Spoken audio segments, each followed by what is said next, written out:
ಗೆಳೆಯರೆ, ಫ್ರೀಲಾನ್ಸಿಯ ಕಥೆಗಳು ಭಾಗ 2ರ ಆರಂಭದಲ್ಲಿ ನಾನು ನಿಮಗೆ ಒಂದು ಮಾತನ್ನು ಹೇಳಿದ್ದೆ. ಏನಂತಂದರೆ, ನಿಮಗೆ ಹೇಳಲೇಬೇಕಾದಂಥ ಕಥೆ ನನ್ನ ಹತ್ರ ಇದ್ದಾಗ ಆಗ ಮಾತ್ರ ನಿಮ್ಮ ಎದುರಿಗೆ ಬರ್ತೀನಿ ಅಂತ. ನಿನ್ನೆಯಿಂದ ಒಂದು ವಿಷಯ ನನಗೆ ಕಾಡ್ತಾ ಇದೆ, ಅದನ್ನು ನಿಮ್ಮ ಜೊತೆ ಹಂಚ್ಕೋಬೇಕು ಅಂತ ಬಹಳ ತುಡಿತ ನನ್ನಲ್ಲಿದೆ. ಅದಕ್ಕಾಗಿ ನಿಮ್ಮ ಎದುರಿಗೆ ಬಂದಿದ್ದೀನಿ. ಇತ್ತೀಚೆಗೆ ನಾನು ಮಗಳ ಮನೆಗೆ ಆಸ್ಟ್ರೇಲಿಯಾಕ್ಕೆ ಹೋಗಿದ್ದೆ. ಹಾಗೆ ಹೋಗುವಾಗಲೆಲ್ಲ ನನಗೆ ಇದ್ದಂಥ ಕುತೂಹಲ ಏನು ಅಂತಂದರೆ, ನಮ್ಮ ಗ್ರಂಥಾಲಯಗಳು ಹೇಗೆ ಬದಲಾಗಿದ್ದಾವೆ. ಯಾತಕ್ಕಂತಂದರೆ 21ನೇ ಶತಮಾನದಲ್ಲಿ ಇಡೀ ನಮ್ಮ ಜೀವನವೇ ಬಹಳ ವೇಗವಾಗಿ ಬದಲಾಗಿದೆ.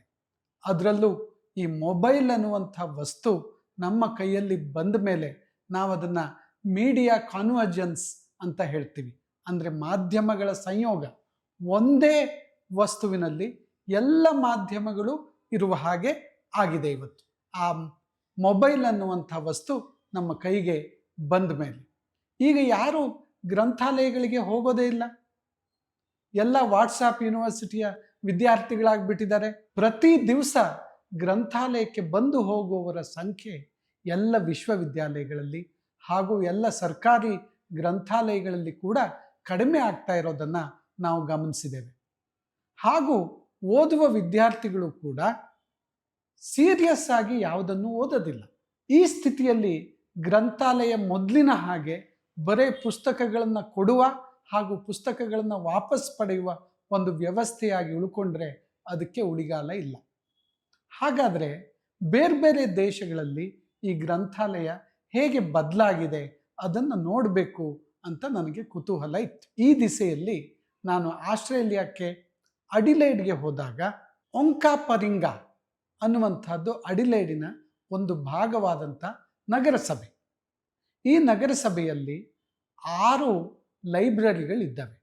ಇವೆಲ್ಲವೂ ಇಡೀ ರಾಜ್ಯದ ಹಾಗೂ ದೇಶದ ಲೈಬ್ರರಿಯ ನೆಟ್ವರ್ಕಿಗೆ, ಆಸ್ಟ್ರೇಲಿಯಾದ ಲೈಬ್ರರಿಯ ನೆಟ್ವರ್ಕಿಗೆ ಸೇರಿರುವಂಥದ್ದು. ಈ ಲೈಬ್ರರಿಯಲ್ಲಿ ಏನಿದೆ, ಹೇಗಿದೆ ಅಂತ ನೋಡಬೇಕು ಅಂತ ನಾನು ಒಂಕಾಪರಿಂಗದ ಒಂದು ಹಳ್ಳಿಯ ಹಬ್ ಲೈಬ್ರರಿಗೆ ಹೋದೆ. ನನಗೆ ಅನೇಕ ಆಶ್ಚರ್ಯಗಳು ಅಲ್ಲಿ ಇದ್ದು. ಏನು ಅಂತಂದರೆ, ಒಂದು ಹೆಚ್ಚಿನ ಅಂಶಗಳು ಇವತ್ತು ಮನುಷ್ಯರಿಂದ ಕೆಲಸ ಮಾಡಲ್ಪಡೋದಿಲ್ಲ. AI ಬರ್ತಾ ಇರೋದು ನಮಗೆಲ್ಲರಿಗೂ ಗೊತ್ತಿದೆ. ಅದನ್ನು ನಿಚ್ಚಳವಾಗಿ ನೋಡೋದು ಈ ಥರದ ಗ್ರಂಥಾಲಯದಲ್ಲಿ. ಒಂದು ವೇಳೆ ಗ್ರಂಥಾಲಯ ಬಂದಾಗಿದ್ರೂ ಕೂಡ ನೀವು ತಗೊಂಡು ಹೋದಂಥ ಪುಸ್ತಕವನ್ನು ವಾಪಸ್ ಮಾಡ್ಬೋದು. ಅಲ್ಲಿ ಒಂದು ಜಾಗ ಇದೆ. ಆ ಜಾಗದಲ್ಲಿ ಹೋಗಿ ಈ ಪುಸ್ತಕವನ್ನು ಇಟ್ಟರೆ ಅದು ತಂತಾನೇ ಒಳಗೆ ಹೇಳ್ಕೊಳ್ಳುತ್ತೆ. ನೀವು ಪುಸ್ತಕವನ್ನು ತಗೊಳ್ಳೋದಿದ್ರೂ ಸರಿ. ಹೇಗೆ ಅಂತಂದರೆ, ಗ್ರಂಥಾಲಯದ ಸಮಯದಲ್ಲಿ ನೀವು ಹೋಗಿ ನಿಮಗೆ ನೀಡಿರುವಂಥ ಕಾರ್ಡನ್ನು ಅಲ್ಲಿ ಇಟ್ಟರೆ ಸಾಕು. ಹಾಗೂ ಯಾವ ಪುಸ್ತಕ ಅದರಲ್ಲಿರುವಂಥ ವಿಶೇಷವನ್ನು ಹೇಳಿದರೆ ಸಾಕು, ಆ ನಂಬರ್ನ ಹಾಕಿದರೆ ಸಾಕು, ತಕ್ಷಣ ನಿಮ್ಮ ಹೆಸರಿಗೆ ಆ ಪುಸ್ತಕ ನೋಂದಾಯಿಸಲ್ಪಡ್ತದೆ. ಅಂದರೆ ನೀವು ತಗೊಂಡು ಹೋಗಿದ್ದೀರಿ ಅಂತ. ಈ ರೀತಿಯಲ್ಲಿ ಯಾವಾಗ ಬೇಕಾದ್ರೂ ಪುಸ್ತಕವನ್ನು ತಗೋಬೋದು, ಯಾವಾಗ ಬೇಕಾದರೂ ವಾಪಸ್ ಮಾಡ್ಬೋದು. ಅದಕ್ಕೆ 24 ಗಂಟೆಯೂ ಅವಕಾಶ. ಎರಡನೇದಾಗಿ ನಾನು ಗಮನಿಸಿದ್ದೇನು ಅಂತಂದರೆ, ನಮ್ಮಲ್ಲಿ ಗ್ರಂಥಾಲಯಗಳು ಅಂತಂದರೆ ಬೇಡದೆ ಹೋದ ಪುಸ್ತಕಗಳನ್ನು ತಂದು ಸುರಿಯುವಂಥ ಒಂದು ಉಗ್ರಾಣಗಳಾಗೋಗಿದ್ದಾವೆ. ಅದು ಸರ್ಕಾರಿ ಗ್ರಂಥಾಲಯಗಳಂತೂ ಈ ಥರದ ಉಗ್ರಾಣ ಆಗಿದೆ ಅಂತಂದರೆ ತಪ್ಪಲ್ಲ. ಆದರೆ ಇಲ್ಲಿ ಹಾಗಲ್ಲ. ಒಂದೊಂದು ಪುಸ್ತಕವನ್ನು 1 ವರ್ಷ 1.5 ವರ್ಷ ಇಟ್ಕೋತಾರೆ.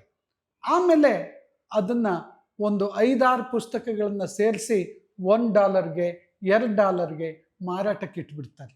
ಯಾರು ಓದುಗರಿಗೆ ಆ ಪುಸ್ತಕಗಳು ಬೇಕೋ 5, 6, 7 ಪುಸ್ತಕಗಳ ಒಂದು ಗಂಟನ್ನು $2 ಕೊಟ್ಟು ಅವ್ರು ತಗೊಂಡು ಹೋಗ್ಬೋದು. ಹೀಗೆ ಬರುವ ಪುಸ್ತಕಗಳೆಲ್ಲ ವರ್ಷಕ್ಕೂ ಖಾಲಿ ಆಗ್ತಾ ಇರೋದ್ರಿಂದ ಬೇಡದೆ ಹೋದ ಪುಸ್ತಕಗಳ ಸಂಗ್ರಹಾಗಾರ ಆಗಿ ನಮ್ಮ ಗ್ರಂಥಾಲಯಗಳು ಉಳಿಯೋದು ತಪ್ತದೆ. ಮತ್ತು ಈಗ ನೋಡಿ, ಈ ಗ್ರಂಥಾಲಯಗಳು ಬರೇ ಪುಸ್ತಕಗಳನ್ನು ಕೊಡಮಾಡುವ ವಿಷಯಗಳಾಗಿ ಉಳಿದ್ರೆ ಅವಕ್ಕೆ ಉಳಿಗಾಲ ಇಲ್ಲ. ಜೊತೆಯಲ್ಲಿ ಡಿಜಿಟಲೈಸೇಷನ್ ಇವತ್ತು ಆಗಬೇಕು. ಆಡಿಯೋ ಗ್ರಂಥಗಳು ಬಂದಿದ್ದಾವೆ, ವಿಡಿಯೋ ಗ್ರಂಥಗಳು ಬಂದಿದ್ದಾವೆ. ಇದನ್ನೆಲ್ಲ ತೋರಿಸಲಿಕ್ಕೆ ಗ್ರಂಥಾಲಯದಲ್ಲಿ ಅವಕಾಶ ಇರ್ತದೆ. ನಮ್ಮ ಭಾರತದ ಗ್ರಂಥಾಲಯದಲ್ಲಿ ಇನ್ನೂ ಅದಕ್ಕೆ ಅವಕಾಶ ಬಂದಿದೆಯೋ ನನಗೆ ಗೊತ್ತಿಲ್ಲ. ಅದು ಬೇರೆ ಬೇರೆ ಕಡೆ ಗ್ರಂಥಾಲಯಗಳಲ್ಲಿ ನಾನು ನೋಡಿದ ಹಾಗೆ ಇನ್ನೂ ಆ ಥರದ ವ್ಯವಸ್ಥೆ ಜಾರಿಗೆ ಬಂದಿಲ್ಲ. ಆದರೆ ಆಸ್ಟ್ರೇಲಿಯಾದ ಈ ಒಂದು ಹಳ್ಳಿಯ ಗ್ರಂಥಾಲಯಕ್ಕೆ ನಾನು ಹೋದಾಗ ಅಲ್ಲಿ ಕಂಡಿದ್ದು, ನಿಮಗೆ ಬೇಕಾದರೆ ಪುಸ್ತಕ ಓದುವ ಸೈರಣೆ ನಿಮ್ಗೆ ಇಲ್ಲದೆ ಹೋದರೆ ಆಡಿಯೋ ಗ್ರಂಥವನ್ನು ಕೇಳ್ಕೋಬೋದು ಅಥವಾ ವಿಡಿಯೋ ಗ್ರಂಥವನ್ನು ನೋಡ್ಬೋದು.